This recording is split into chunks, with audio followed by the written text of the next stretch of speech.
Buenos días. Hoy vamos a seguir con nuestra parte teórica con relación al tema de electroquímica y nos toca hablar hoy sobre la celda electroquímica.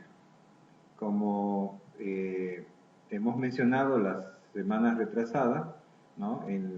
La celda electroquímica va a ser un dispositivo que está utilizado para la descomposición mediante corriente eléctrica de ciertas sustancias que van a ser ionizadas y que la vamos a denominar electrolito. También, aparte del nombre de celda electroquímica, se conoce como celda galvánica o celda voltaica. Esto en honor a los científicos Luigi Galvani y Alessandro Volta, quienes fabricaron las primeras celdas en los finales del siglo XVIII. ¿Y qué es la electroquímica? ¿No? Bueno,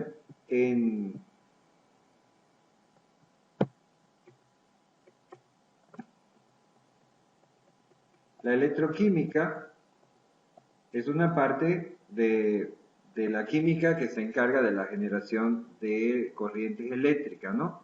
Y hoy vamos a mencionar lo que se conoce como el esquema de la pila de Daniel, ¿no? Este es dos sustancias que van a estar unidas mediante un puente salino, ¿no? Que lo vamos a representar en forma de U invertida.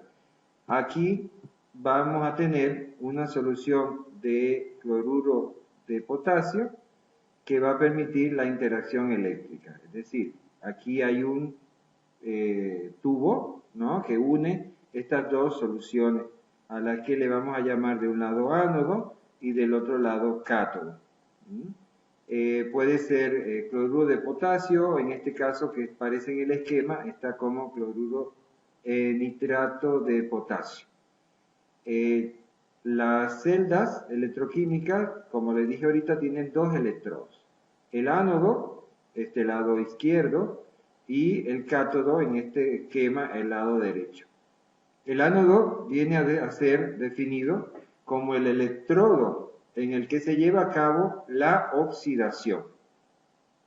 ¿Ok? Entonces, en este lado izquierdo, donde aparece una barra de cobre metálico en una solución de cobre más 2, le vamos a llamar ánodo, y es porque aquí ocurre la oxidación.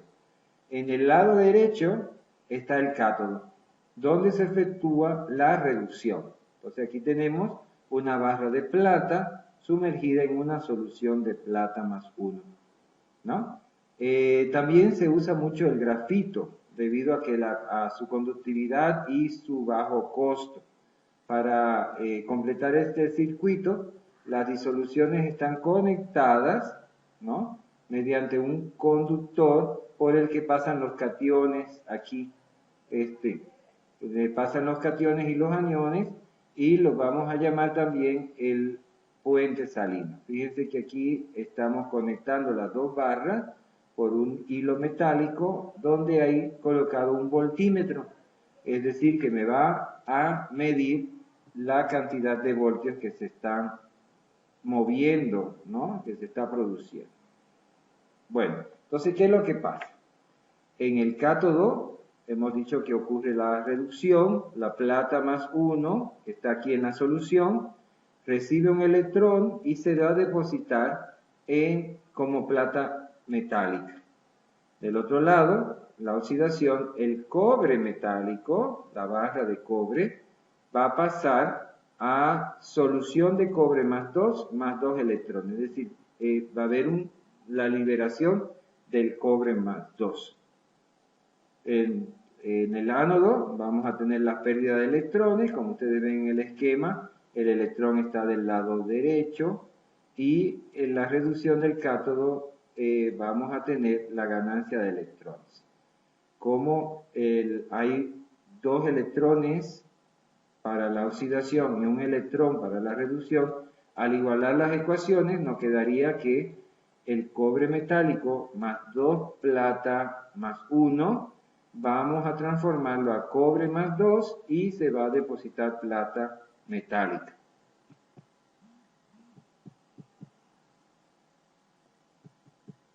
Entonces, esto es lo que va a pasar, ¿no? Los cationes que se disuelven se mueven hacia el cátodo y los aniones se mueven hacia el ánodo. Y va a haber una corriente eléctrica que fluye del ánodo al cátodo. Y eso es lo que lo vamos a medir, como les dije, con la ayuda del voltímetro. Esta energía que se está moviendo es la que vamos a denominar fuerza electromotriz. También se conoce como Fenn de la celda, ¿no? Y también se le llama potencial de celda, ¿ya? Entonces, como ya dijimos, hay una reacción anódica, donde hay la pérdida de los electrones, y hay una reacción catódica, donde hay la ganancia de los electrones. Y me queda la reacción total. Entonces, con este tipo de reacciones, nosotros vamos a tener los diferentes tipos de celdas electroquímicas. Hay dos celdas fundamentales y ambas tienen lugar una reacción redox, ¿no? Hay una conversión o transformación de un tipo de energía a otro. El lugar donde estamos realizando esta reacción lo vamos a llamar cuba electrolítica, donde se muestran los electrodos, se muestra la fuente de alimentación que genera la corriente eléctrica. La celda voltaica, por lo tanto, vamos a ver que transforma una reacción química espontánea en una corriente eléctrica. Y esto es lo que nosotros vemos en las pilas y en las baterías. Ya dije que también recibe el nombre de celda galvánica o pila voltaica. Y son muy empleadas, por lo que la mayoría de los ejemplos, imágenes que vemos nosotros en los ejemplos se refiere a ellos, ¿no? La celda electrolítica transforma una corriente eléctrica en una reacción química de oxidación-reducción. Y esta no tiene lugar de modo espontáneo. La anterior sí es espontánea. Dice, ¿no ven? Es una reacción química espontánea. Mientras que la que transforma la corriente eléctrica a reacción química es no espontánea. Lo que vemos aquí es que se descompone una sustancia química, por lo que el proceso recibe el nombre de electrólisis, ¿ya? O también se le conoce como cuba electrolítica. Vamos a ver aquí entonces la diferencia. Aquí en el lado izquierdo aparece la reacción no espontánea.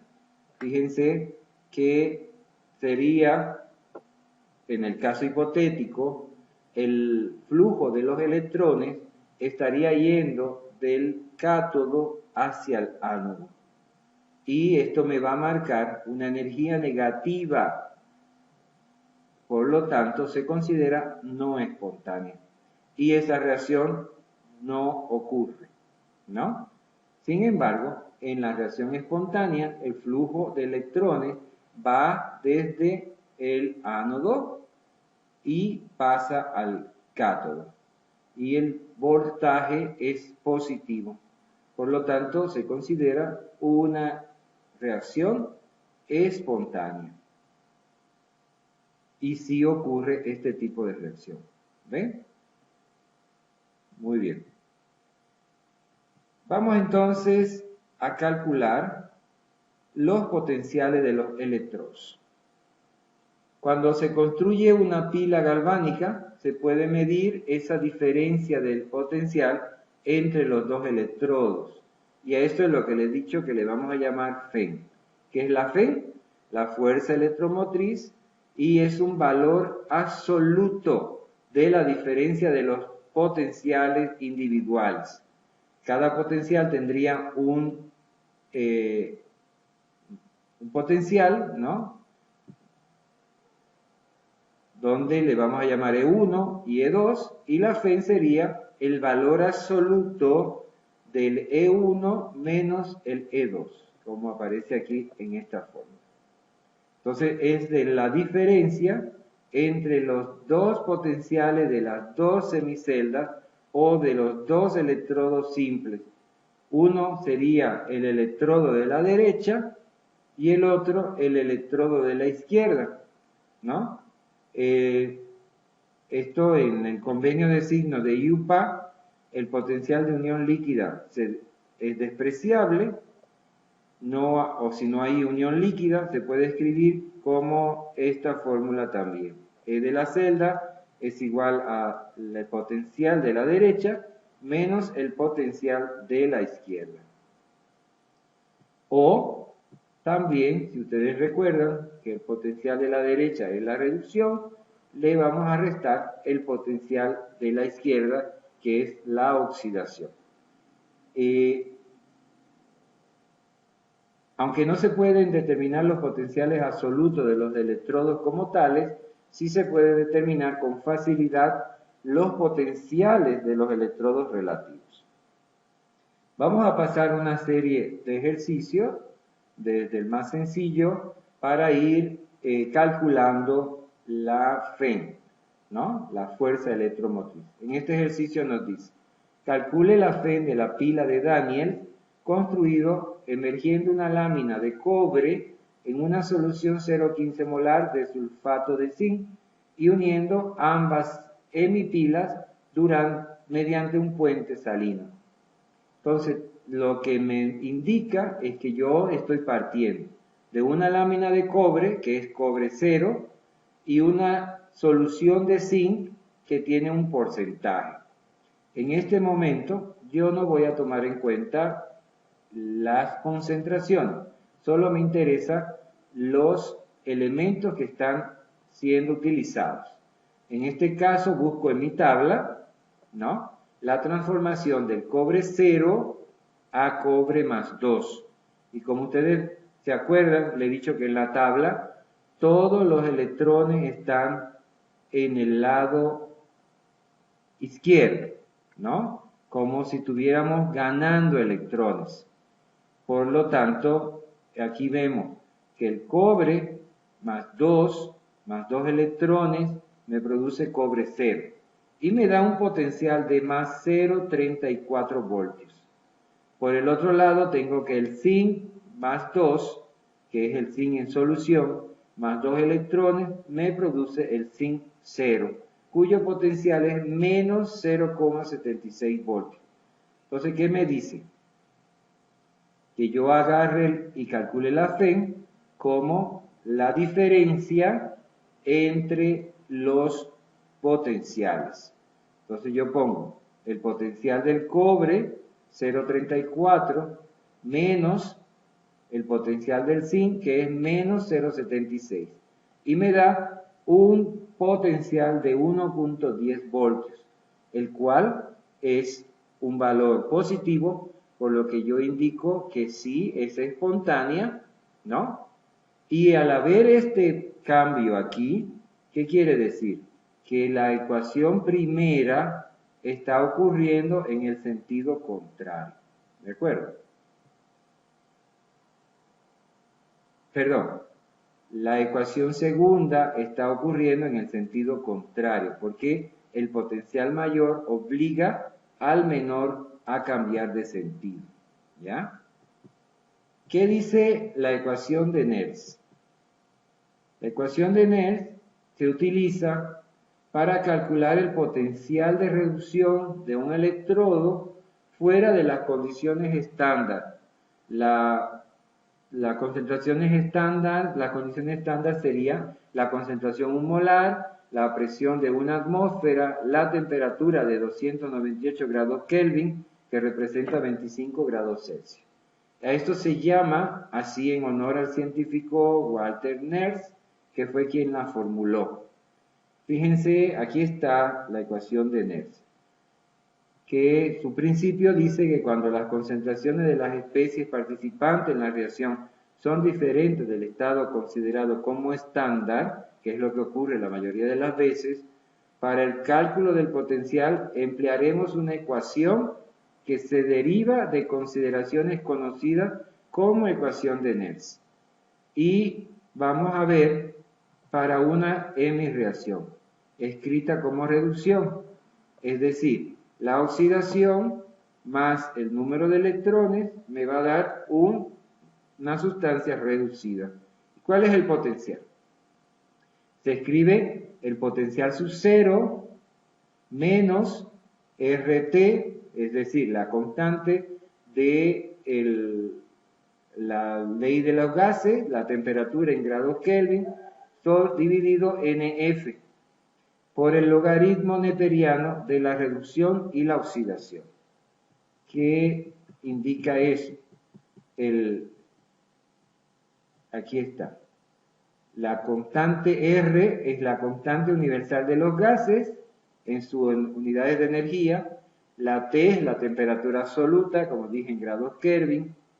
N es el número de electrones intercambiados entre las dos ecuaciones y F es la constante de Faraday, ¿no? Entonces vemos de nuevo, esta es la ecuación base y está expresada en logaritmo neperiano. Vamos nosotros a tomar RT, ¿no? La constante de los gases, la temperatura absoluta y la constante de Faraday, son tres constantes que al nosotros colocarle sus valores me da un número de 0.059. Entonces ese número va a ser constante. Y fíjense que vamos a cambiar la ecuación de Nernst a el potencial inicial menos 0.059 sobre n logaritmo de la reducción sobre la oxidación. Esto considerado a 25 grados Celsius. Entonces hemos modificado la ecuación y nos vamos a quedar con esta ecuación así. En la reducción se le va a llamar producto y la oxidación reactivo en la ecuación, ¿no? Es decir que en una ecuación los productos que están en el lado derecho van a ir la concentración arriba y los reactivos que están en el lado izquierdo en la parte de abajo, ¿no ves? Aquí también hay otra cosa. En matemática, si yo cambio este signo positivo, aquí me va a modificar la fórmula y voy a tener potencial 0 más 0.059 sobre m logaritmo de la oxidación sobre la reducción. ¿Ya? Cualquiera de las dos es lo mismo. ¿De acuerdo? Entonces vamos a ver los tipos de reacción y sus fórmulas potenciales.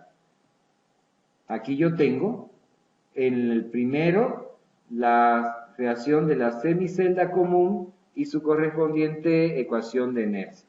Vamos a tomar el caso del zinc más 2 electrones me produce zinc metálico. El potencial de esta reacción aquí va a ser igual al potencial sub 0 que yo voy a encontrar en la tabla, más, fíjense, aquí ya aparece el signo más, 0.0592 sobre 2, porque hay 2 electrones, logaritmo de la concentración del producto sobre 1. ¿Por qué sobre 1? Porque el zinc metálico es 1, ¿de acuerdo? En la que utiliza el signo negativo, nosotros tendríamos, fíjense, la misma fórmula, 0.0592 logaritmo de 1 sobre zinc más 2. Le vuelvo a repetir que cualquiera de las dos opciones tiene que dar el mismo resultado, ¿ya? Porque en matemática, cuando yo cambio un signo, cambio el orden de la división en el logaritmo, ¿no?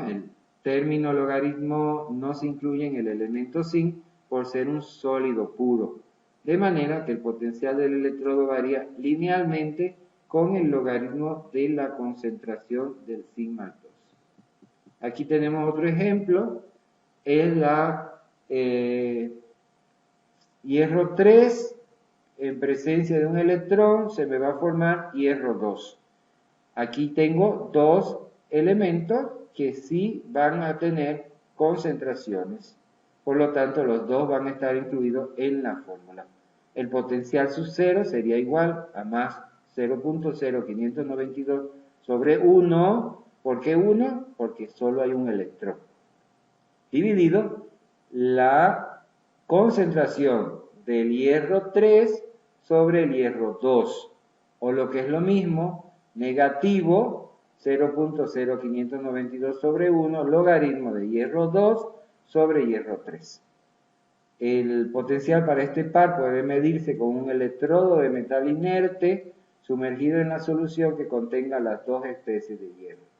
Y el potencial depende del logaritmo de la relación de las dos concentraciones.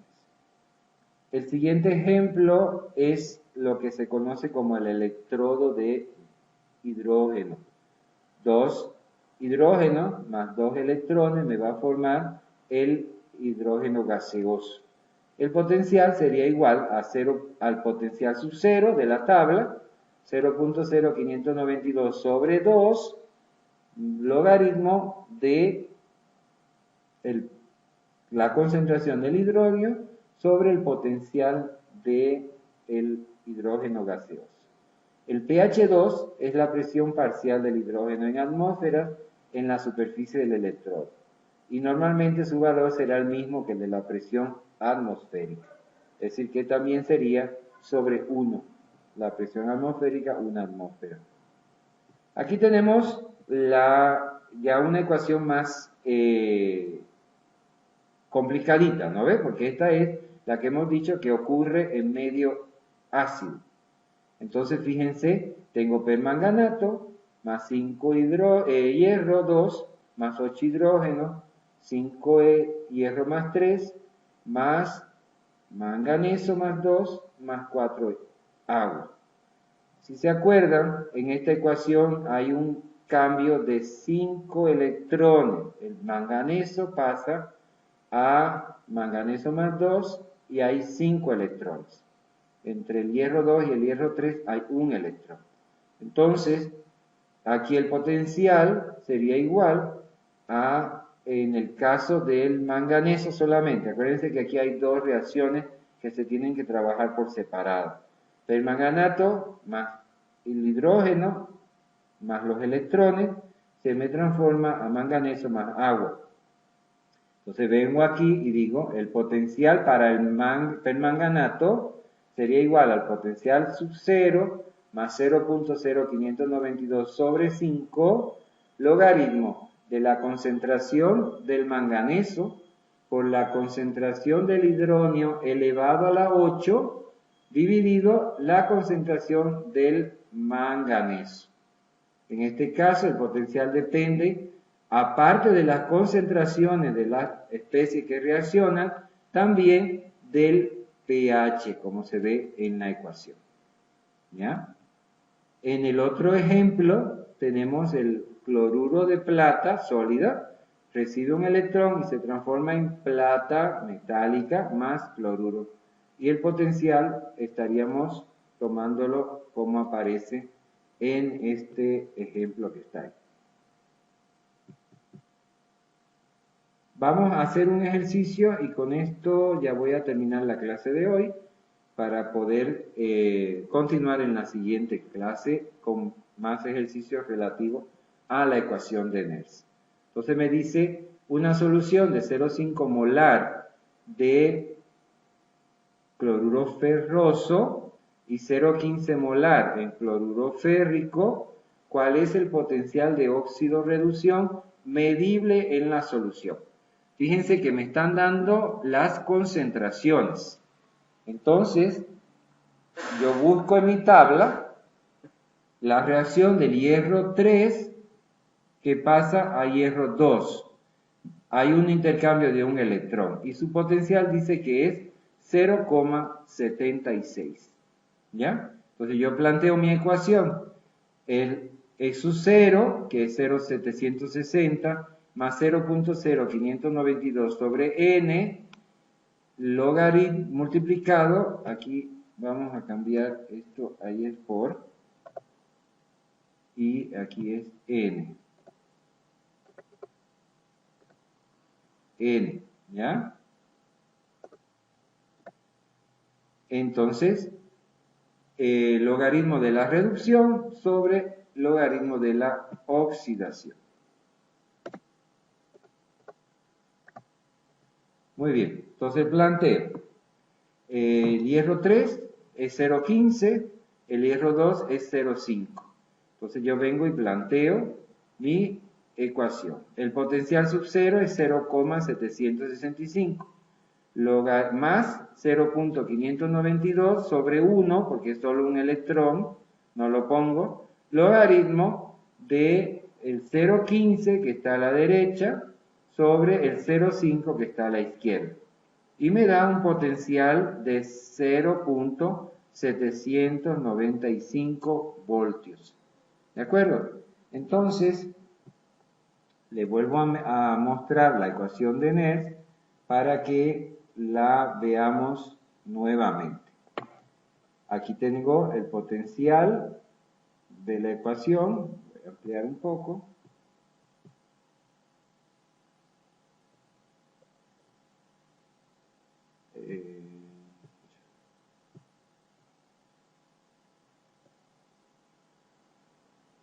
Ahí está.